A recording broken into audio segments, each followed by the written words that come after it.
An balimaw ni ɲan mamalaki dɔ kibaru kɛnɛ kan. Bi kibaruya man bolo ka da kulu kan o de ka fɔ juin kalo tile 21 kɔnɔna la n'o bɛnna jumadon ma. An b'a dɔn la ka fɔ tagamaba kɔni kɛra Bamakɔkaw fɛ yen nɔ min na olu tun bɛ ka bɔ k'u nisɔngoya yira ko fo kɛlɛ min kɔni bɛ an ka jamana camancɛ bolo fɛ ko danga sigi o la.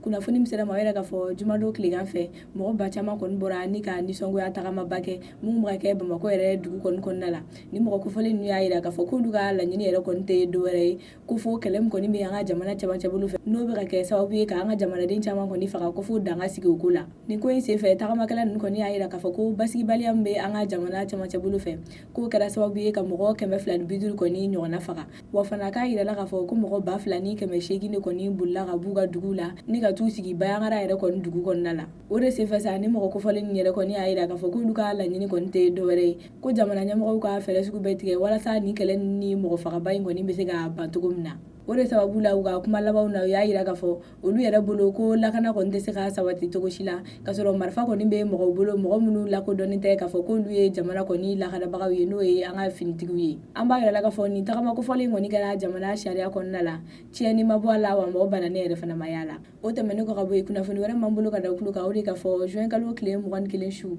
Douentza dugutigi ale kɔni bɔnɛna ni na binganikɛla dɔw fɛ.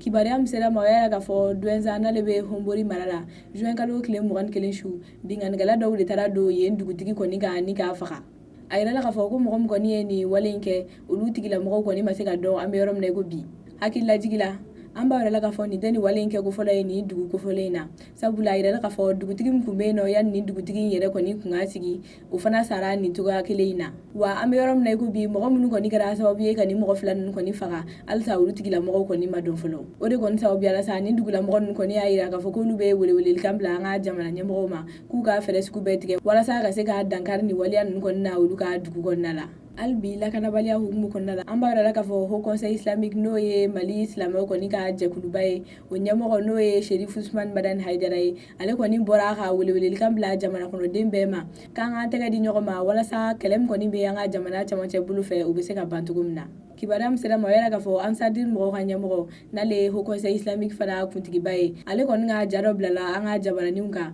ja min na sa a bɛ ka welewelekan bila Mali kɔni den bɛɛ ma k'an k'an bolo di ɲɔgɔn ma walasa kɔni kɛlɛ min kɔni bɛ an ka jamana camancɛ bolo fɛ n'o bɛ ka kɛ sababu ye ka mɔgɔ caman kɔni bɔnɛya na o bɛ se ka ban cogo min na. Ni mɔgɔ kofɔlen ka kuma la ale y'a yira ka fɔ ale ma sɔn kuma ma fiyewu min na mɔgɔw bɛ k'a fɔ ko filaw yɛrɛ dama walima ko maliyɛnw yɛrɛ damaw de bɛ ka ɲɔgɔn faga. A y'a yira ka fɔ ko maliyɛn si kɔni tɛ se ka nin kɛ a maliyɛn ɲɔgɔn na ko sabula k'an bɛɛ ye jamana kelen kɔni den ye ko ale kɔni ka hakilina la ko Mali juguw de kɔni bɛ ka Mali kɛlɛ nin cogoya in na tantɔ. K'o de la sa ale kɔni bɛ welewelekan bila ko mɔgɔ o mɔgɔ n'i y'a dɔn k'i ye maliyɛn ye k'i wasa don cogo sugu bɛɛ la walasa ka se ka bɛn kɔni sabati an ka jamana kɔnɔna la. Ni mɔgɔ kofɔlen ka kuma laban na a y'a yira ka fɔ ko Haut Conseil Islamique kɔni bɛna mɔgɔw sugandi minnu bɛna taga dugu la fagali kɛra dugu minnu na walasa ka se ka taa sigi ka kuma kɛ ka ni mɔgɔ kofɔlen ninnu hakilina dɔn walasa ka se ka dɛmɛ d'u ma teliya la. Kunnafoni kuncɛ la an b'a yirala ka fɔ juin kalo tile 23 kɔnɔna la mɔgɔ 100 kɔ kɔni bolila ka bɔ an ka jamana camancɛ bolo fɛ kɛlɛ sababu la ni ka t'u sigi zantigi la.